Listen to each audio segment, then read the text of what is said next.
হারিয়ে যাওয়া সোনার শহর এল ডোরাডোর রহস্য সোনার অভিশাপের শুরু ১৫৩০ সালের এক ভোর দক্ষিণ আমেরিকার জঙ্গলের গভীরে কুয়াশা এমনভাবে ঝুলেছিল যেন প্রকৃতি নিজেই কিছু লুকিয়ে রাখতে চাইছে স্পেনের এক তরুণ অভিযাত্রী নাম ডন আলভারো দে মেন্দোজা ঘোড়ার লাগাম শক্ত করে ধরে দাঁড়িয়েছিল তার চোখে ছিল এক অদ্ভুত জ্বালা লোভ কৌতূহল আর ইতিহাসে নিজের নাম লিখে যাবার স্বপ্ন সে শুনেছিল এক কিংবদন্তির কথা এল ডোরাডো একটি শহর যেখানে রাজা নিজেকে প্রতিদিন সোনার গুঁড়া দিয়ে ঢেকে রাখত আর পুরো শহরটি ছিল সোনা দিয়ে তৈরি কিন্তু এটি কি শুধুই গল্প নাকি বাস্তব কিংবদন্তির উৎস এই গল্প শুরু হয়েছিল স্প্যানিশদের আগমনের আগেই দক্ষিণ আমেরিকার মুইস্কা উপজাতি তাদের রাজাকে গোল্ডেন ম্যান হিসেবে সম্মান করত রাজা একটি বিশেষ আচার পালন করতেন তিনি নগ্ন শরীরে সোনার গুঁড়া মেখে একটি পবিত্র হ্রদে ঝাঁপ দিতেন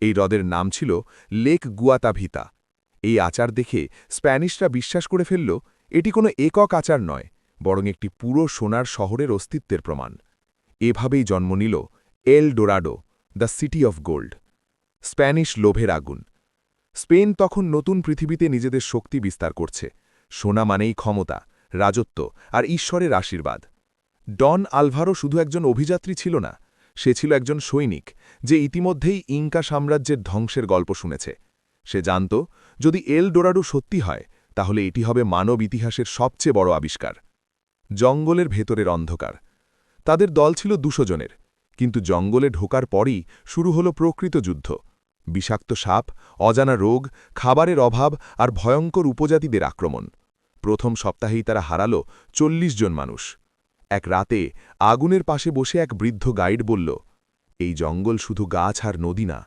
এখানে আত্মা বাস করে যারা সোনার খোঁজে আসে তারা কখনো ফিরে যায় না ডন আলভারো হাসল সে বিশ্বাস করত ভয় দুর্বলদের জন্য রহস্যময় মানচিত্র একদিন তার একটি পরিত্যক্ত গ্রামের ভেতর একটি চামড়ার মানচিত্র খুঁজে পেল মানচিত্রে একটি চিহ্ন একটি বৃত্ত যার চারপাশে অদ্ভুত প্রতীক গাইড কাঁপতে কাঁপতে বলল এটা গুয়াতাভিতা নয় এটা তার থেকেও গভীরে মানে কি তাহলে কি এল ডোরাডো শুধু একটি শহর নয় বরং একাধিক গোপন স্থানের সমষ্টি প্রথম বিশ্বাসঘাতকতা যাত্রার ১৫তম দিনে দলের এক ক্যাপ্টেন রাতে গোপনে ৩০ জন সৈন্য নিয়ে পালিয়ে যায় মানচিত্রের একটি অংশ চুরি করে সকালে ডন আলভারো বুঝতে পারল এখন শত্রু শুধু জঙ্গল নয় নিজেদের মধ্যেই বিশ্বাসঘাতকতা শুরু হয়েছে অদ্ভুত আবিষ্কার আরও কয়েকদিন পর তারা এমন কিছু খুঁজে পেল যা তাদের চিন্তাভাবনা বদলে দিল একটি প্রাচীন মন্দিরের ধ্বংসাবশেষ দেয়ালে খোদাই করা মানুষ সোনা আর এক অদ্ভুত সূর্যচিহ্ন মন্দিরের মাঝখানে ছিল একটি পাথরের বেদি যেখানে সোনার গুড়ার চিহ্ন এখনও লেগেছিল ডন আলভারোর চোখে তখন শুধু একটাই কথা এটা সত্যি অভিশাপের শুরু সেই রাতেই অদ্ভুত ঘটনা শুরু হয় একজন সৈনিক হঠাৎ পাগল হয়ে যায় আরেকজন নিখোঁজ রাতের অন্ধকারে শোনা যায় অদ্ভুত ফিসফিসানি গাইড বলল তোমরা জাগিয়ে তুলেছ যা ঘুমিয়েছিল সামনে কি ডন আলভারো কি সত্যি এলডোরাডো খুঁজে পাবে নাকি এই জঙ্গলই হবে তার কবর বিশ্বাসঘাতক ক্যাপ্টেন কি আগে পৌঁছে যাবে আর এই রহস্যময় মন্দির এটা কি শুধু শুরু প্রথম অধ্যায় বুড়িগঙ্গার দীর্ঘশ্বাস ও এক নীল অভিশাপ ১৬৬৬ খ্রিস্টাব্দ ১৬৬৬ সালের শ্রাবণ মাস ঢাকার আকাশ ভেঙে বৃষ্টি নামছে বুড়িগঙ্গার উত্তাল ঢেউগুলো যেন পাড় ভাঙার নেশায় মেতেছে মুঘল সুবাদার শায়েস্তা খাঁ তার নতুন নির্মিত লালবাগ কেল্লার তখনকার নাম ঔরঙ্গাবাদ কেল্লার বারান্দায় দাঁড়িয়ে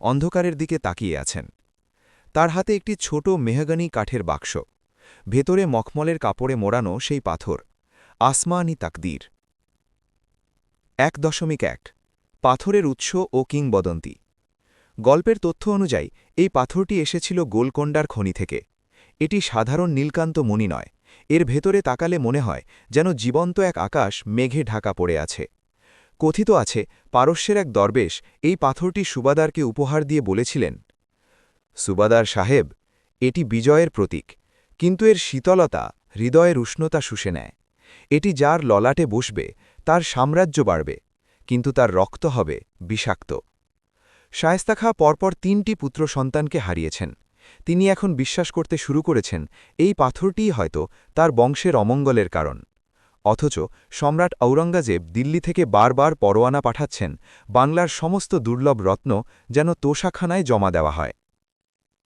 1.2 বখতিয়ার খাঁয়ের শপথ।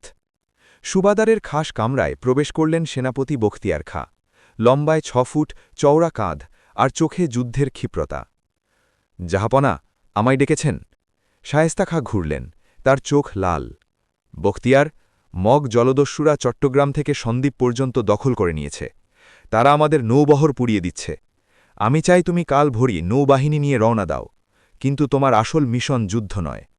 তিনি কাঠের বাক্সটি বখতিয়ারের দিকে বাড়িয়ে দিলেন। এটি নিয়ে যাও, কেল্লার ভেতরে গোপন সুরঙ্গে এটি লুকিয়ে ফেলো। দিল্লির সম্রাট যেন কখনো না জানতে পারেন যে এই পাথর বাংলায় রয়ে গেছে। এটি আমাদের এই মাটির রক্ষা কবচ, আবার ধ্বংসেরও কারণ।